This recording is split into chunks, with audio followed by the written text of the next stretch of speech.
Hi, this is Scott Garibay, and today I want to talk about D&D IRL and a recent in real life situation I saw that helped me understand Bards much better, and I think it's going to help me craft the use of Bards in my Dungeons & Dragons 5th edition game better. I'll explain it to you, and I think it'll help you to understand how powerful Bards should be in your world. Alright, so today, when we're talking about Bards, we are talking about PC Bards and NPC Bards.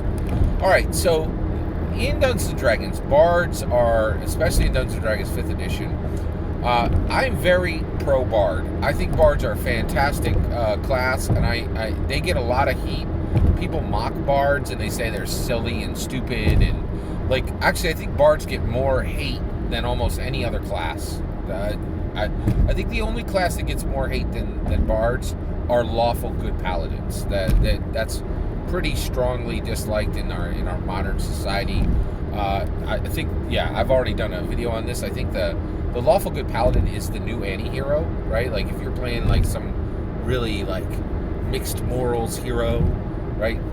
That's not special. That hasn't been special since Watchmen, which is 30 years old, right? That's just a regular hero now. But a lawful good paladin, that's an anti-hero, right? So lawful good paladins do get more hate than Bards, but Bards are definitely second, right? There, you won't have to search long on Twitter for people squawking that they really dislike Bards being played and blah, blah, blah, right? Well, I hear this all the time on Twitter, and I understand why people play the core four. I understand why you're going to play a fighter, a cleric, a wizard, a rogue, right? But it is hard for me to understand how powerful a bard can be. Like, it's just somebody playing a guitar. Like, why would they be powerful? Well, I just saw something very real that just showed D&D IRL, right? Like how a bard can clearly be right in the middle of actual power, and in the middle of cultural change, and in the middle of lots and lots of gold coins, all right? So where did this happen? It was in the Jake Paul, Ben Askren fight, okay? Jake Paul at Ben Askren fight just happened about a week and a half ago, and basically it was a YouTuber fighting a ex-MMA world champion in boxing. Neither one of these guys is actually, like, Jake Paul has 3 fights, right? To say that, that he should be getting top billing and that he should have one of the top 20 pay-per-views of all times, when there are actual real boxers who have 20, 30 fights in, seems crazy, right? Like, Jake Paul is a real boxer. It's very difficult to believe that, right? Ben Askren is clearly not a real boxer, right? He's a retired MMA world champion, right? Not a real boxer, right? But this fight was one of the top, I think it was the top 12 earning pay-per-view in history.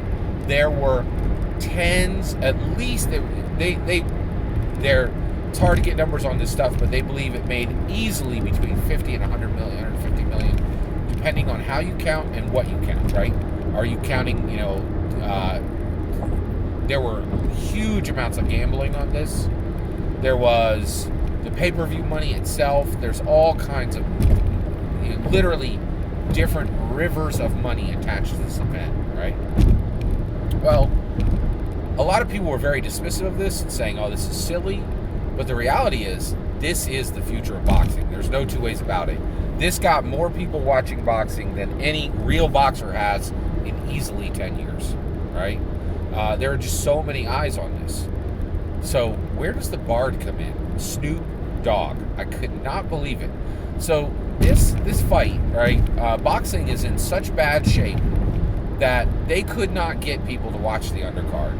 And so they brought in tons and tons. They brought in Ice Cube, they brought in Justin Bieber, and they brought in Snoop Dogg, right? So Snoop Dogg's here, and he's just trying to get people through this event, right?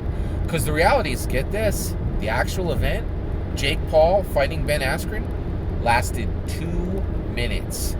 2 minutes. It took Jake Paul 2 minutes to knock Ben Askren out. Done. Dunzo. Finished. Right?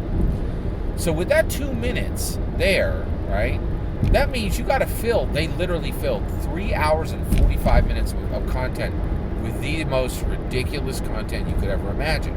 But the stuff that was not ridiculous was when Snoop Dogg was on stage, when Ice Cube was on stage, when Justin Bieber was on stage, when Doja Cat was on stage. These are real bards. They're really singing.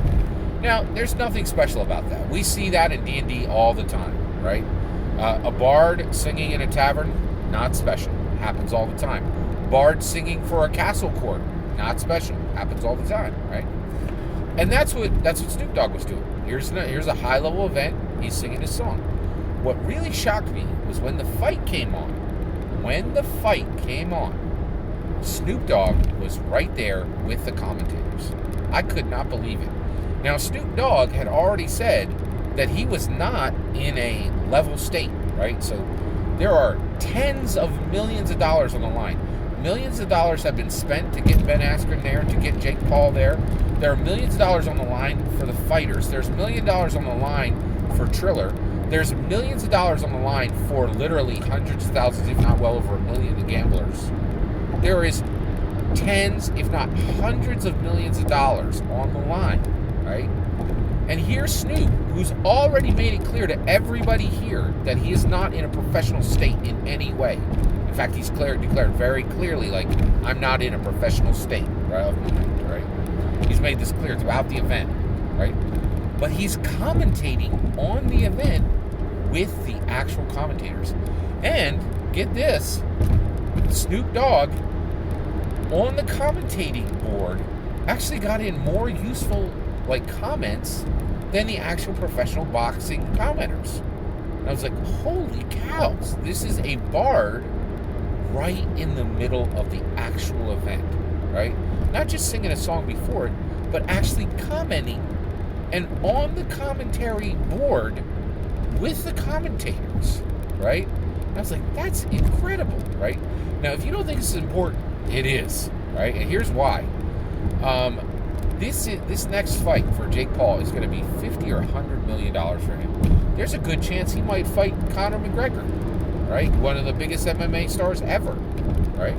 And increasingly, this is a way to bring boxing back, which has lost virtually all relevancy.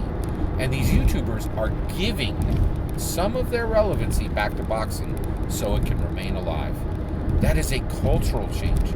That is a change that affects hundreds of millions of American dollars and international people betting American dollars. That is a huge cultural change. And that is a bard right in the middle of it, right? And that, when I think about that, that really makes me believe, okay, I understand what is happening in these games where bards are made out to be very powerful players in the D&D world. I've never seen more clearly in the real world how a bard can be right in the mix, right? Can be part of the event and not just playing music, but actually part of the event. Like boxing is an event, and the commentators are part of that event. They bring it to the public. And here was Snoop Dogg, a bard, who had made it clear to everyone that he was in no professional state and had no business doing a real commentator's job, but he was right there. And the reason why is bards can be front and center when you do not expect them to be front and center. And this should be for every single Dungeons & Dragons 5th edition Dungeon Master, should pay very close attention to how much power bards actually have in the game and what they can affect in the game. It's really important, right? I was really shocked by this, and it really gave me a new outlook on bards and how powerful they can be in a D&D 5e game. That's my opinion. What do you think? How do you use bards in your game? Do you run them? Do you use them powerfully as NPCs? I'm really, really, really fascinated by how you use bards in your game. Let me know in the comments below. Please consider liking and subscribing, and have a wonderful millennium.